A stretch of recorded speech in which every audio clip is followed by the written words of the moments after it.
Rebonjour, chers frères et sœurs.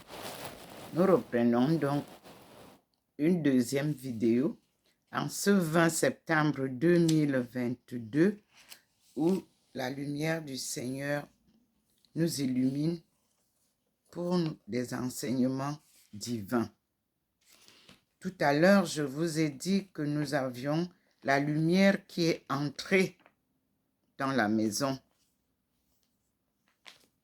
et m'a montré une direction des livres qui sont là-bas. Et voici les livres qu'il me montrait. Ça, ce sont les livres du témoin de Jéhovah. Comme je vous l'ai dit, j'avais un devoir de côtoyer la majorité des groupes religieux, puisque le Seigneur m'annonçait que à la fin des temps, toutes les religions qui parlent au nom du Dieu Tout-Puissant devront se réunir parce qu'on ne peut pas louer le même Dieu et être séparés. Alors, ce matin, lorsque je faisais la première vidéo, je vous ai montré la lumière qui a traversé et s'est dirigée juste vers ces petits livres. Ce ne sont pas seulement les livres des témoins de Jéhovah, non. C'est mon classement des livres qui ont les mêmes dimensions. Mais il m'a montré. Et quand il me montre le lot de livres comme ça, je commence à prendre et au fur et à mesure que je choisis, si la lumière reste, c'est que je n'ai pas pris ce qu'il veut. Et si la lumière se retire, c'est que j'ai pris ce qu'il voulait.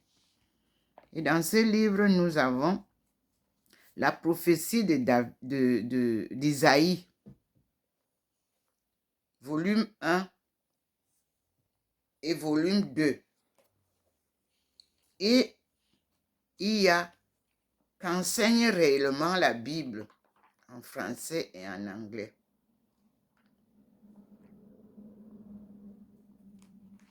Alors, ce que j'ai eu de beau, c'est que j'ai dans le chapitre 17 de qu'enseigne réellement la Bible, il est dit, approchez-vous de Dieu dans la prière. Pourquoi devons-nous prier? Que devons-nous faire pour que Dieu nous écoute? Comment Dieu répond-il aux prières?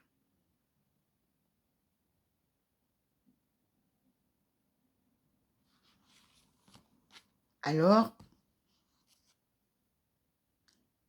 j'ai eu le psaume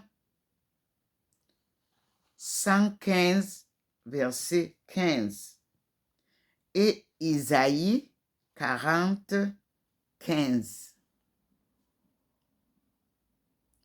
Et le psaume 145, verset 18. Nous allons découvrir que pourquoi prier? La réponse, l'auteur du ciel et de la terre est disposé à écouter nos prières. La prière vous offre la possibilité d'exprimer à votre Père céleste vos pensées et vos sentiments les plus profonds.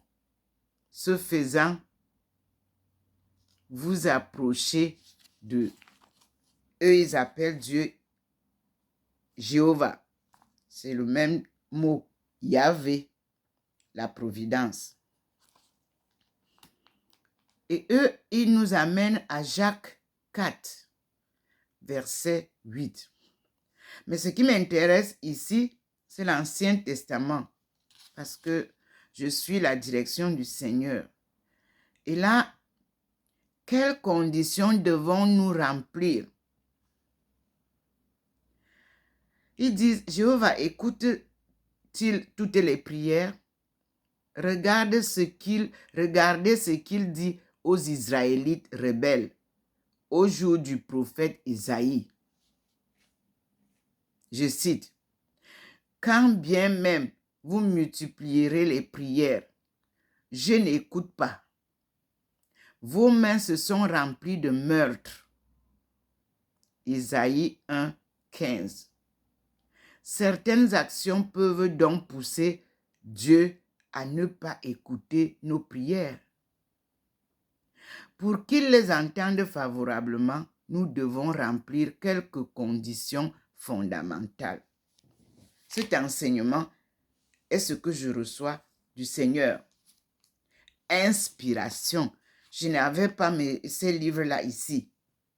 C'est la lumière du Seigneur qui m'a envoyé vers là. Et la même lumière me guide dans les lectures. Vous avez vu le nombre de livres que j'ai pris.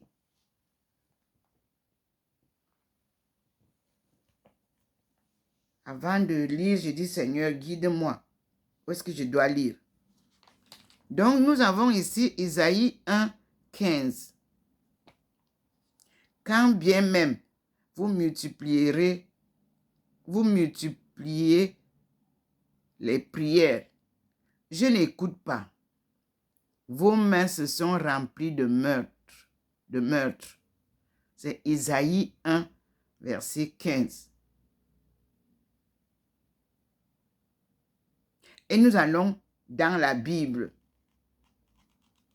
pour lire cet Isaïe 1, verset 15.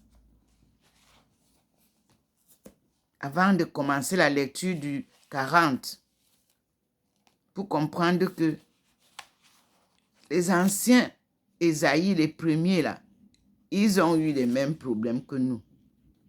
Donc, je suis à le livre du prophète Isaïe.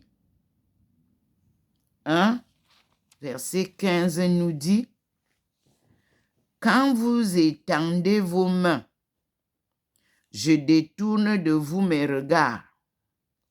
Quand vous ressassez vos prières, je n'écoute pas. Vos mains sont pleines de sang. Lavez-vous, purifiez-vous. Ôtez vos mauvaises actions de devant mes yeux. » Je vais et je n'ai pas le 16, il n'y a que le 15. Dans ma Bible, je n'ai pas le 16. Et je continue. Cessez de faire le mal. Apprenez à faire le bien. Recherchez le droit. Protégez l'opprimé. Rendez justice à l'orphelin. Défendez la veuve.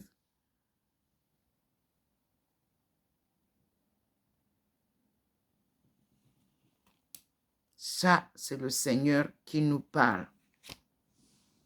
Comme il a parlé au peuple du temps d'Isaïe, il nous répète la même chose aujourd'hui.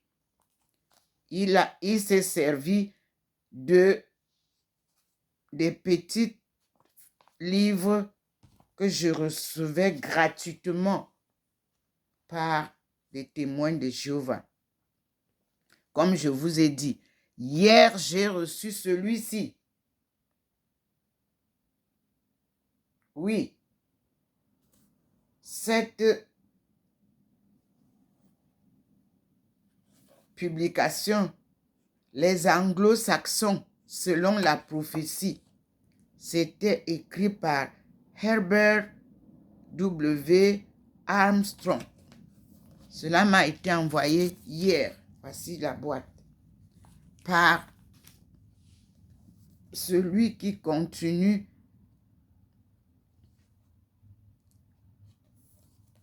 cette œuvre. Alors, nous allons lire ensemble maintenant le livre de la consolation à partir d'ici. Et ça rejoint ce que nous faisions depuis hier, depuis avant-hier. On est sur le livre d'Ésaïe que le Seigneur nous a donné. On va lire. Le livre de la consolation annonce de la délivrance. Je vous annonce depuis la délivrance du peuple de Dieu, choisi par lui, pour sa gloire et la gloire d'Adama. Et Adama, c'est l'Afrique subsaharienne. Je lis. Encouragez Jérusalem. Ce Jérusalem n'est pas le Jérusalem, la nouvelle Jérusalem. Non, l'ancienne.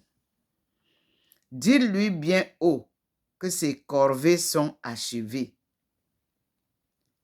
Chers frères et sœurs, peuple de Dieu,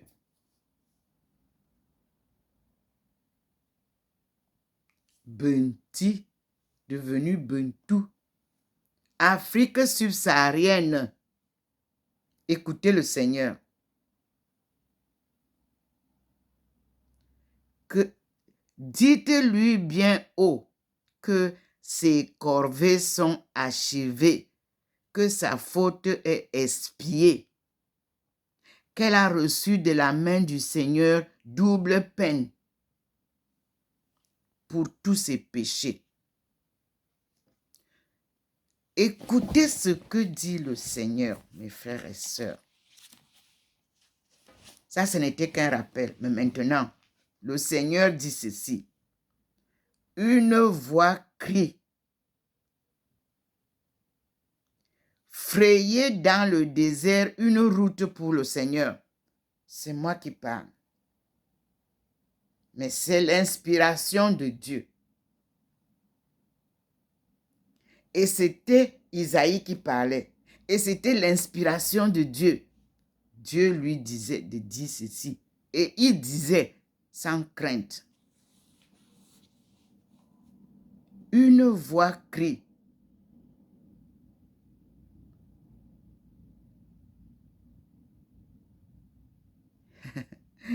Aïe, aïe, aïe. Frayez dans le désert une route pour le Seigneur. Tracez droite dans la steppe une piste pour notre Dieu. Que toute vallée soit comblée. Toute montagne et colline abaissée. Que les crêtes soient aplanies et les escarpements nivelés. Alors, la gloire du Seigneur se manifestera. Toutes les créatures en verront ensemble l'éclat, car la bouche du Seigneur l'a promis, comme je vous l'ai toujours dit. Proclame, dit une voix. Et je répondis, que proclamerai-je?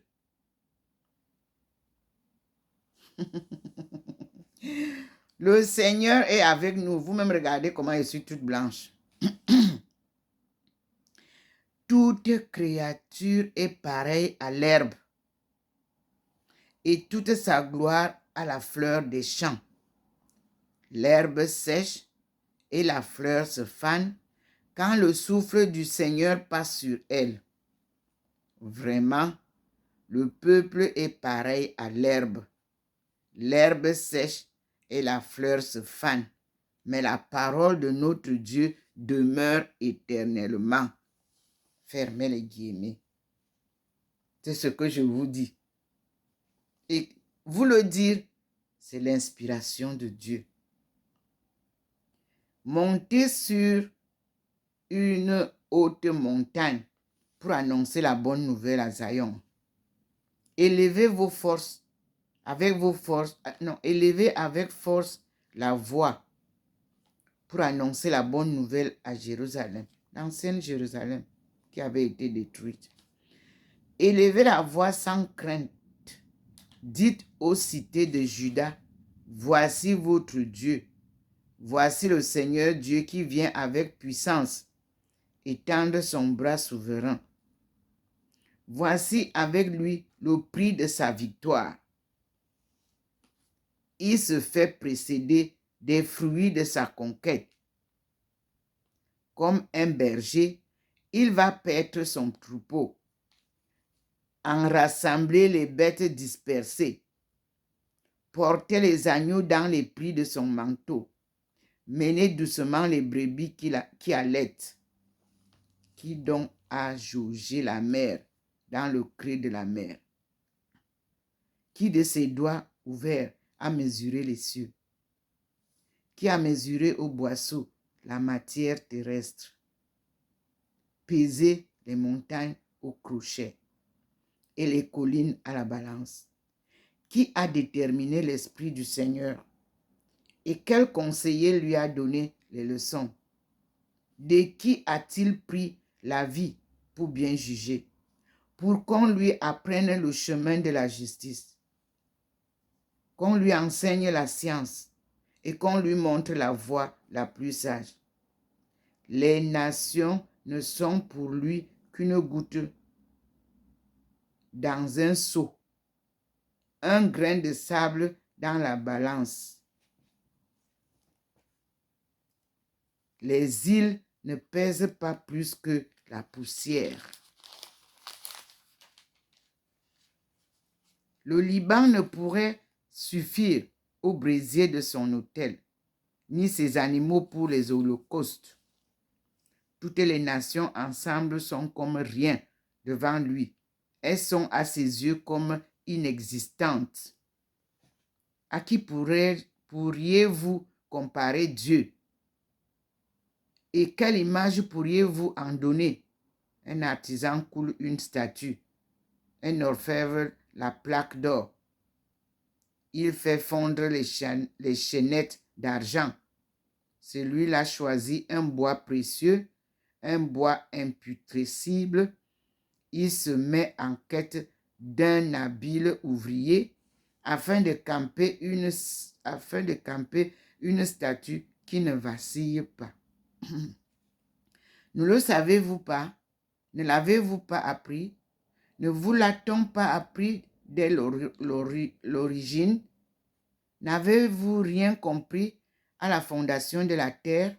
Celui qui trône au-dessus du disque terrestre, dont il voit les habitants comme des sauterelles, celui qui étend les cieux comme un voile de gaz et les déploie comme une tente pour s'y abriter, réduit les princes à rien et fait évanouir les gouverneurs de la terre. À peine sont-ils plantés, à peine sont-ils sémés, à peine leur tige a-t-elle pris racine dans le sol qu'il souffle sur eux et les fait sécher, et que l'ouragan les balaie comme un fœtus. À qui donc pourriez-vous me comparer? Qui puisse m'être égalé? Dit le Saint. Levez les yeux au ciel et regardez qui a créé tous ces astres. C'est lui qui en fait marcher l'armée au complet et les appelle tous par leur nom, qui est si riche de force et si doué de puissance que pas un ne manque à l'appel. Pourquoi te dire alors, ô Jacob? Pourquoi répéter, ô Israël? Mon destin échappe au Seigneur. Mon droit passe inaperçu de mon Dieu. Fermez les guillemets. Ça, c'est Jacob et Isaïe qui disent comme ça. Ne le sais-tu pas? Ne l'as-tu pas appris? Le Seigneur est un Dieu éternel. Il crée les confins de la terre sans jamais se fatiguer ni se lasser. Nul ne peut sonder sa sagesse. Il rend des forces à l'homme accablé. Il redouble la vigueur du faible. Même de jeunes hommes peuvent s'épuiser, de robustes gaillards peuvent chanceler. Mais ceux qui comptent sur le Seigneur renouvellent leur force. Il leur pousse des ailes d'aigle. Ils courent inlassablement. Ils vont de l'avant infatigablement. Voilà la leçon que nous donne Ésaïe, chapitre 40, dont le titre est « Le livre de la consolation, l'annonce de la délivrance ». Ici, je m'arrête et vous donne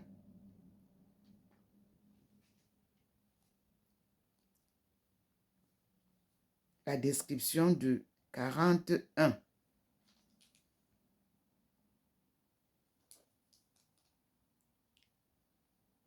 Qui dit que le recueil de prophéties qui s'ouvre ici diffère notamment de la plupart des chapitres précédents par le style, la langue et les idées. Il suppose une toute autre situation historique. L'empire assyrien s'est évanoui. La Chaldée retient Israël captif, mais Babylone est déjà menacée par Cyrus, roi des Perses. L'ensemble de 40 à 55, les chapitres 40 à 55, qu'on peut nommer le livre de la consolation, voire 40 à 66, est généralement désigné du nom du deuxième Ésaïe, qu'on nous a annoncé que c'est inconnu. On cherchait quel est ce Ésaïe 2. Il s'inscrit à certains égards dans la tradition du premier. Dieu est le Saint d'Israël. Il demande qu'on se confie en lui comme en l'unique salut. Mais les perspectives sont celles d'un monothéisme universalisé.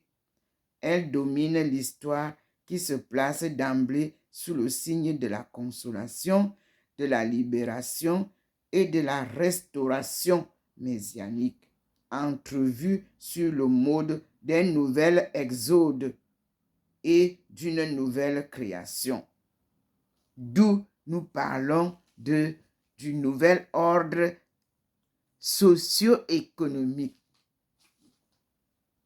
Notre mission est d'abord divine, parce que c'est une mission sacrée.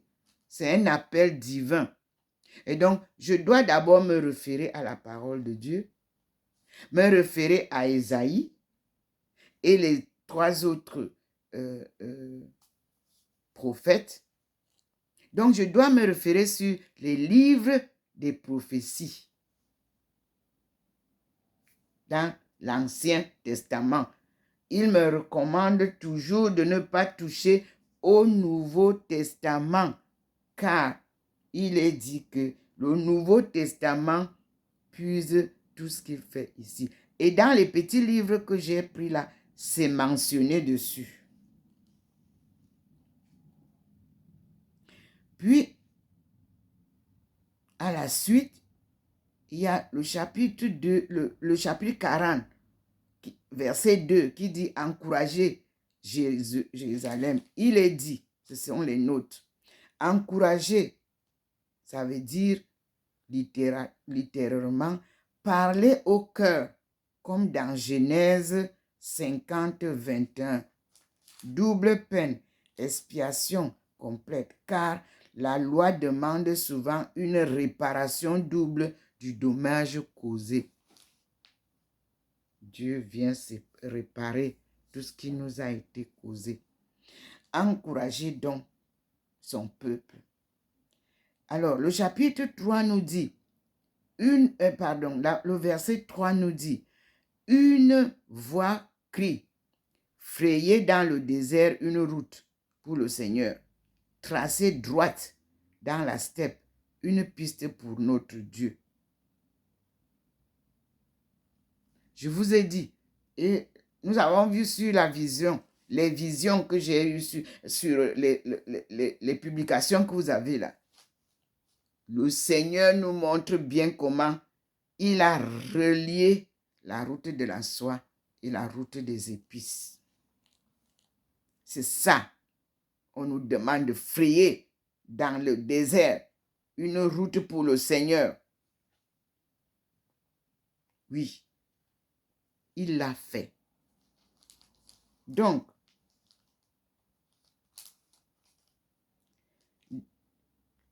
le 3 là nous dit donc une voie dans le judaïsme tardif, façon de désigner Dieu.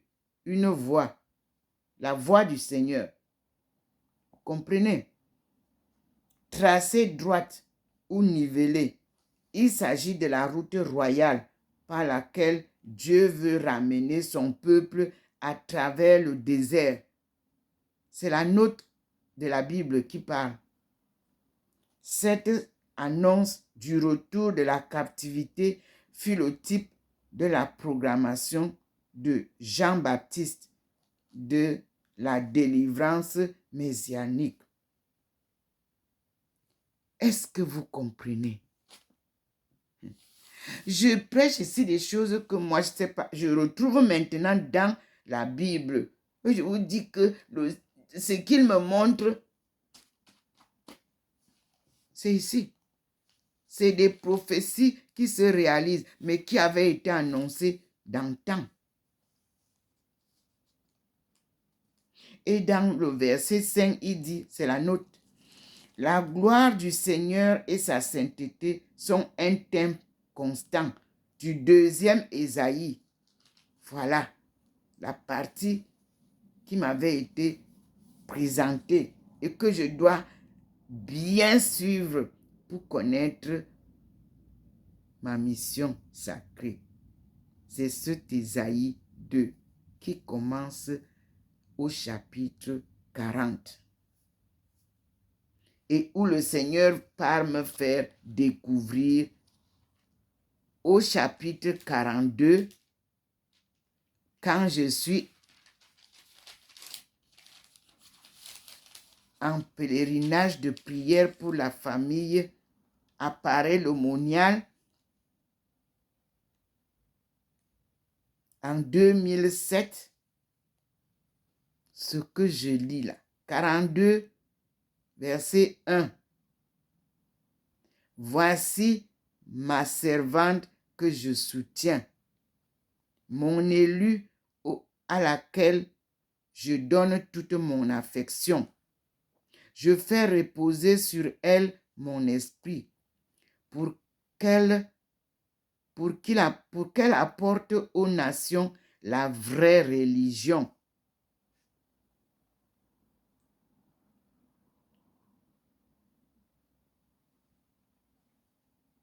C'était dans la petite communauté de Marie Immaculée Conception. Elles m'ont donné des petits bouts de papier qu'elles plient. Quand vous arrivez, vous leur demandez, elles disent, attendez, on va aller vous donner un panier. On nous a apporté le panier et j'étais accompagnée de Marie-Marguerite à Tangana, que j'ai rencontrée par hasard là-bas. Et j'ai tiré le petit papier. Et voilà la lecture que j'ai eue. Ésaïe 42, verset 1. Et la dame m'a dit, vous êtes choisis par Dieu. Ce que vous avez vu dans la chapelle, l'apparition de Jésus, je l'avais vu au complet Jésus à la voûte des apparitions.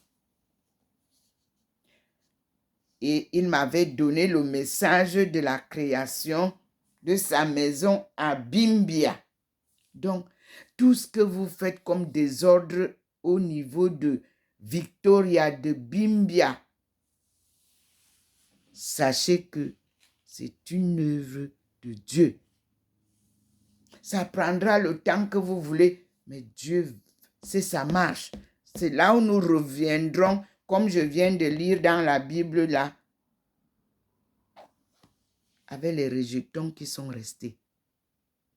Merci Seigneur. Que Dieu vous bénisse. Qu'il vous illumine davantage. Qu'il vous protège tous contre les méchants. Qu'il vous encadre. Que tous ceux qui sont à la recherche de la justice, à la recherche de Dieu, ne se décourage pas. Dieu est lumière, comme il scintille là. Et sa parole est vérité. Et ses promesses se réaliseront toujours. Il vient nous sauver. Et nous sommes à l'agenda de la femme. C'est par la femme que Dieu sortira l'Afrique des vertiges de son chaos. Car la femme a été créée pour procréer et prendre soin de sa procréation. Et le Seigneur nous a appelés le 10 août 1985 pour nous rappeler notre devoir de femme. Car c'est à cause des femmes, c'est par la femme que nous sommes en déroute. Femme, lève-toi, un devoir t'attend. Va et dis aux femmes de ton peuple que le redressement de la cellule familiale incombe à la femme. Une cellule familiale en crise. Et nous y sommes plongés. Femmes, écoutez donc Dieu. Ressaisissons-nous et organisons-nous et amenons les hommes à comprendre la parole de Dieu et à vivre la sainteté de Dieu. Il nous a créés à son image. Donc, je ne pense pas qu'il ne soit pas capable de nous convertir pour que nous vivions dans l'harmonie, l'amour du prochain, le pardon, la réconciliation pour ceux qui ont des problèmes et surtout la protection que Maman Marie nous donne. La protection maternelle, il faut bien l'accueillir. Elle est en Simalène, elle vous attend toujours pour ceux qui sont au Cameroun. Parce que ce lieu-là sera reconnu par les églises, par le monde entier. Mais à condition que nous puissions servir ce Dieu dans l'honnêteté, l'humilité et dans la vérité. Merci mes frères et sœurs pour votre attention et nous passons à une autre vidéo si le Seigneur le voudra. Les leçons sont merveilleuses et vous pouvez en ce temps-là ouvrir vos Bibles, aller en écoutant ma vidéo, aller et relire la Bible et si ça correspond à ce que je dis là, vraiment méditer. Et méditer aussi, prier beaucoup. Je sais que les gens ne prient plus maintenant, mais je vous assure, sans la prière, vous ne pouvez pas vous rapprocher de Dieu. C'est à travers la prière que le Seigneur se rapproche de nous et nous écoute. Isaïe reste notre livre de chevet, car même Jésus s'est appuyé sur Isaïe. Merci Seigneur. Merci mon Dieu. Nous allons maintenant, il vient de me donner le livre de Le renouveau de Jérusalem. Nous allons donc fermer cette page et je vais avoir le temps de lire qu'est-ce que c'est que le renouveau, quel renouveau le Seigneur nous donne et nous passerons à la suite. Le serviteur sûr du triomphe accepte la souffrance. C'est ce que moi j'ai accepté dans ma vie. La souffrance, je l'ai embrassée, étant sûr que Dieu m'aide à porter le lot. le lourd fardeau. Et je me suis sentie légère, parce que Dieu m'accompagne dans toutes les étapes de souffrance. Merci Seigneur. Nous allons donc voir le renouveau de Jérusalem, ancienne Jérusalem. À tout à l'heure, mes frères et sœurs. Je suis docteur Ndomo Melingi Thérèse, appelé par Dieu pour une mission sacrée qui s'accomplit pas à pas, tenue par sa forte main et conduite par sa lumière divine qui éclaire le chemin